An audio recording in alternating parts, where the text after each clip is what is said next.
Hi, everyone, and welcome to the special simulcast of the Neil Haley Show and Jesus and Ugly Jody with our host, Jody Corbett. Jody, our first guest, I'm excited because I mean, this is going to be a lot of fun continuing to do the show together. Yeah, I know it's a great advantage for us to have Miss Sunday Esposito coming on with us today, as we discuss faith, leadership, and purpose. As you get to know Sunday, I think you're going to find that the Lord is doing some really powerful and great stuff in her life, and some adversity she's had to overcome, but been able to do that, and then being able to help other people, and really leading a really cool. I call it a ministry, but I'll let her talk a little bit more about it. So Sunday, tell folks who may not know anything about you, kind of who you are. Well, I guess sometimes it's not just that simple, right? But I will say what my passion and what my mission in life is.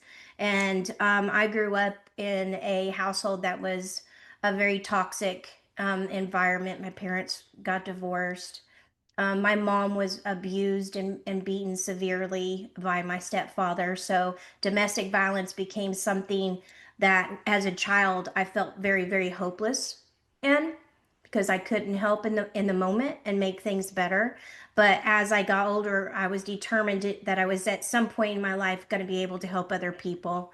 And as I got older and got into a little over 10 years ago, got into the security industry, kind of on the background of things. And then eventually I was pulled more towards the front of the office, I guess you could say, being more out in the field, and was able to start helping people in domestic violence, sex trafficking. I got my executive protection level 1, level 2 certified. And having those outlets, and also my faith in God, knowing that if I choose to do this type of mission and work, that He would guide me and protect me and watch over me. And He's done that in so many ways I can't even tell you.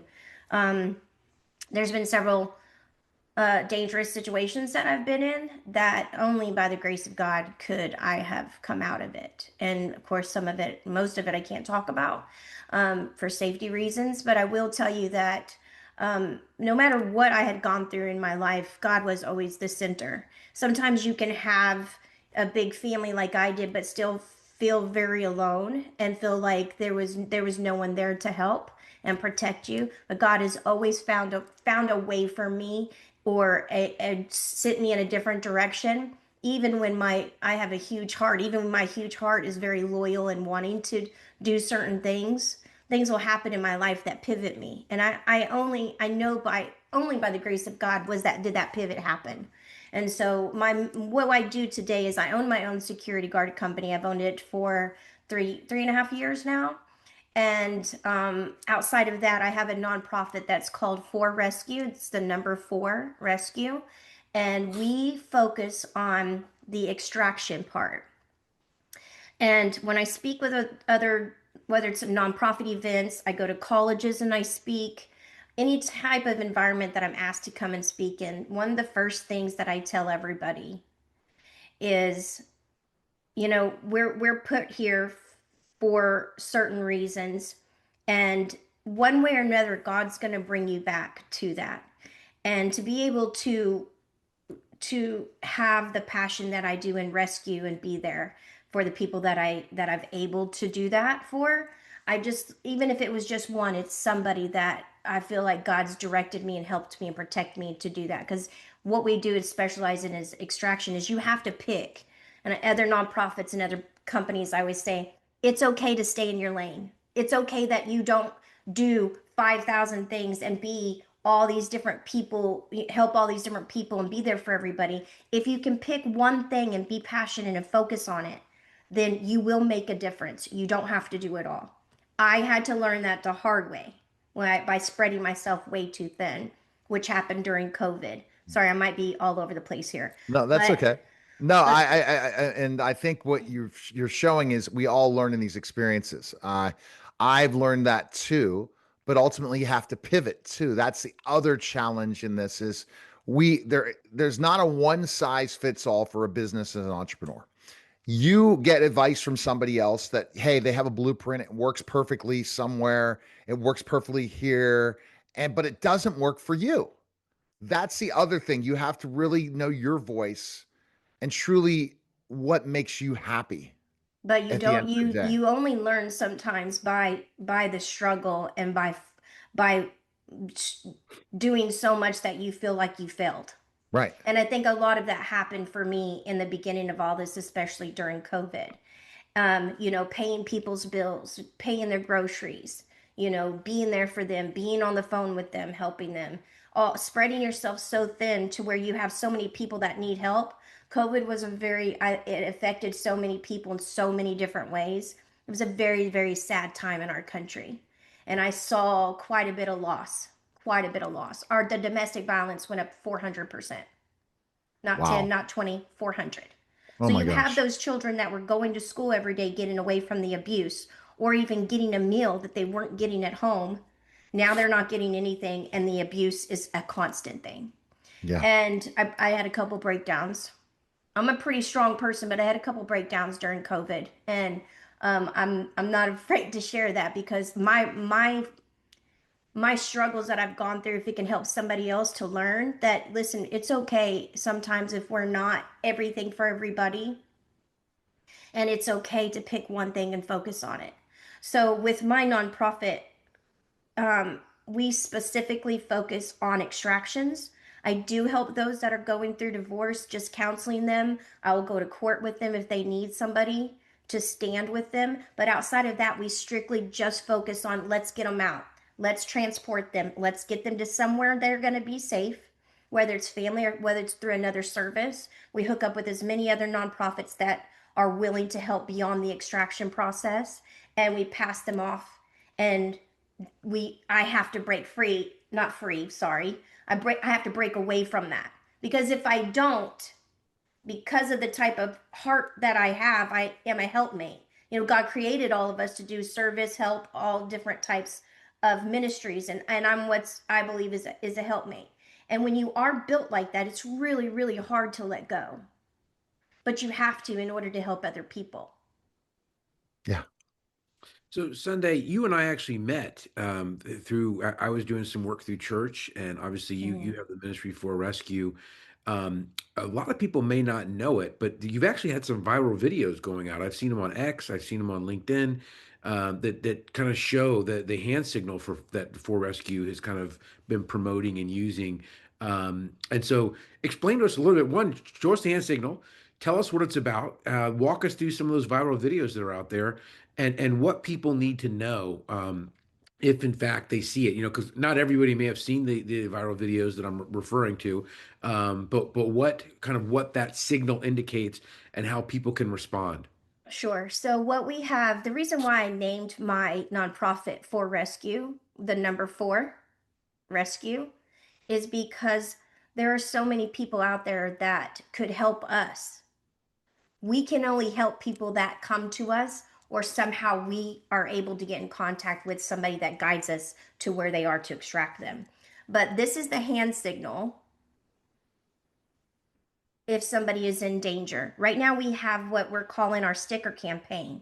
And they're vinyl stickers that go on. We would love to get them in every women's restroom throughout the United States. Obviously, we would love for it to be in men's restrooms as well, but we are finding that most of the time the victims are female. And if I can't get them in every, at least I can focus on the women's restrooms. And so we ask volunteers if they would either donate money to help us pay for the stickers, or just take the time. If you know you're traveling and you're willing to take them and pass them out, it's basically a sticker that shows what this is. It tells people, hey, if you see this signal, don't do anything, call 911, describe what you saw, and tell them everything you possibly can. And also, Mhm. it says if you are in danger, use this signal to Yeah. somebody so that they can get you help. Why don't we protect our children better? Especially CYF, especially specific things to the point where kids are alienated from their other parent because of being abused, and to the point where that other parent really won't have that contact at all with that kid if that other parent's abusive or has been in an abusive relationship with somebody else So that I has can, led that process. And it seems like it's a very uphill battle. the sad thing is, I mean, I can use my own story, My mom was molested by her father when she was younger. She got out of the house, I believe, around 15. She ended up getting married just to get away from the abuse. When she ended up having 5 children later on in life, he reconnected with her. At that time, he was a deacon in the church, said that he had changed his life. You know, he serves God. He's very trustful. You know, he wants to build a relationship and her to trust. My father was on tour with the military in Korea at the time. So my mom coming from that and wanting to love her dad, wanting to trust her dad, allowed him back into her life. He Man. then picked one of us and groomed us, which was me. And so Oh, I was molested from the age of 4 to 5 until my mom found out what had happened. So a lot of the times every situation is different. I have never helped somebody with the exact same situation. You have people that are, trauma bonded. And trauma bonded means that at one point they loved so deeply and they wanted the best and they only saw the good in that person that they refuse to see the negative in what they're going to that's treating them bad. And once you have to get out to lose the fog, to come out of the fog. You see what's happening to you, but you don't see it when you're in it. And that's the sad thing.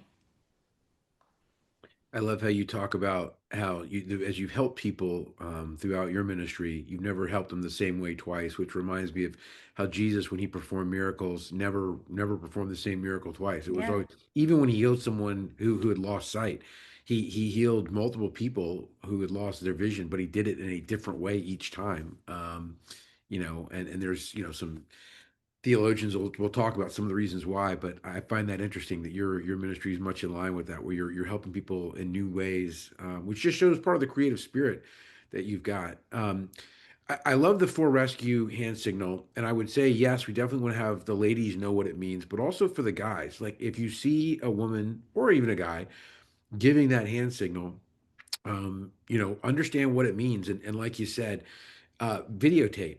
Take your phone out. Videotape. If you 100%. I know you say not Record to. what you see, what you experience. Obviously, there are situations where you can jump in and help that person, but I never want to be the person that's encouraging that, because if God forbid somebody loses their life because I tell somebody to jump in and do it, I would never get over that. No, but like for me as a former FBI agent and state Like trooper, you would feel safe in I doing would that, of have no course. problem stepping in and Of engaging. course. If you have military training, or 6'10" and former professional wrestler. yes, I exactly. mean, I would do it Right. to be 290 honest. pounds. I'm That five I'm gonna two. go. Yeah.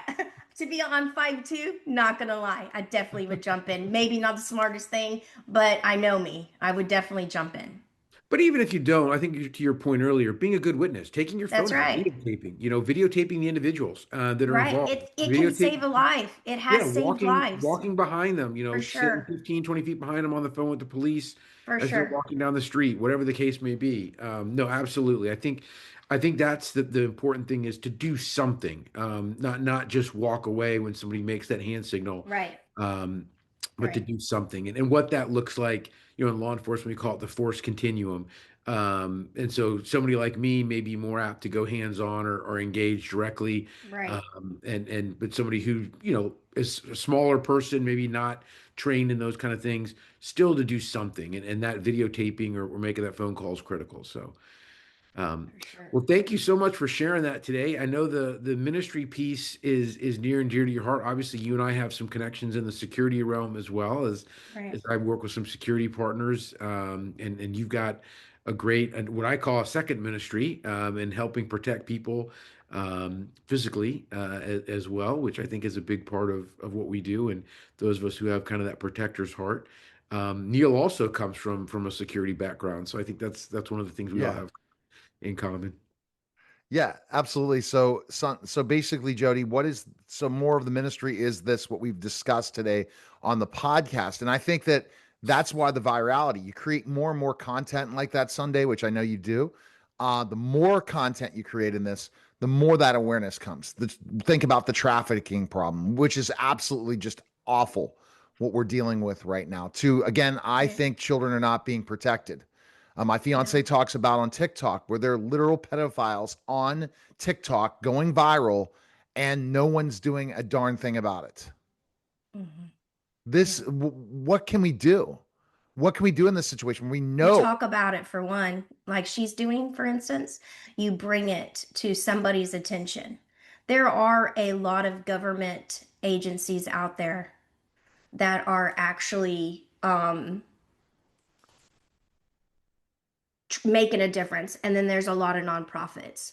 So I would send it to as many people as she can. Hmm. And But there's tons of people on TikTok trying to get them off. I mean, this is viral. I'm talking, they're making money, and they're a that you could tell this person's a pedophile, and there has been mhm, proven. It's just terrible. That's just mhm. one instance of it happening. And That's Jody, what. what are your thoughts on that when you spot somebody that's breaking the law yet no one's doing anything about it as an Well, FBI agent? you got to remember, TikTok's not a US based company at this point. It is now.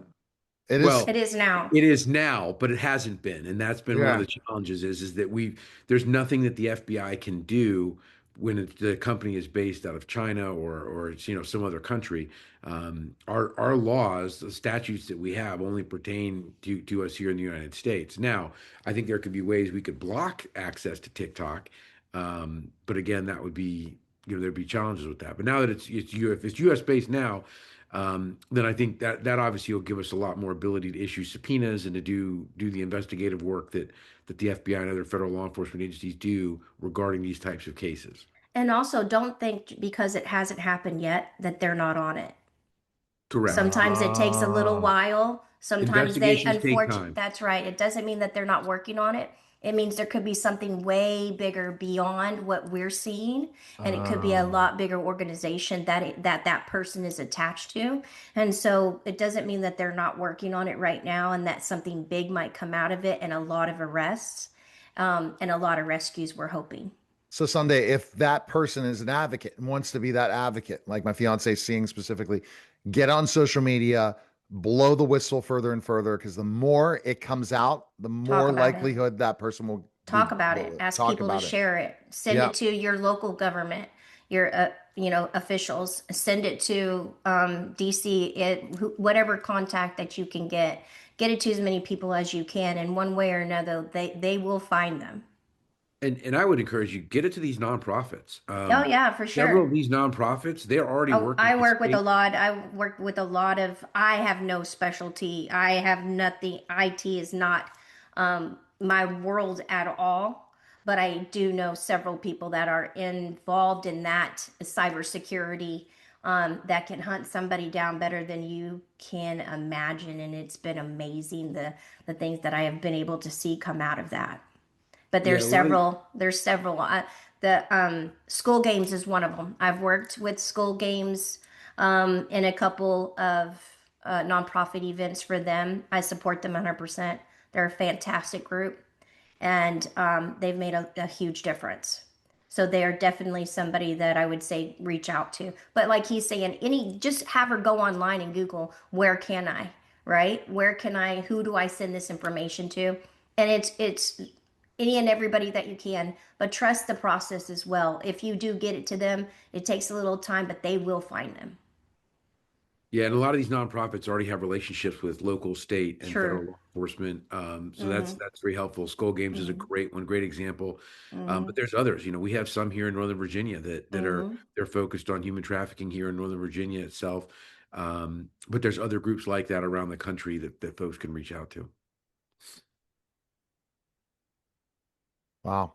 All right. Well, anything else to add, Jody, to this conversation? It was really very interesting what Sunday's doing.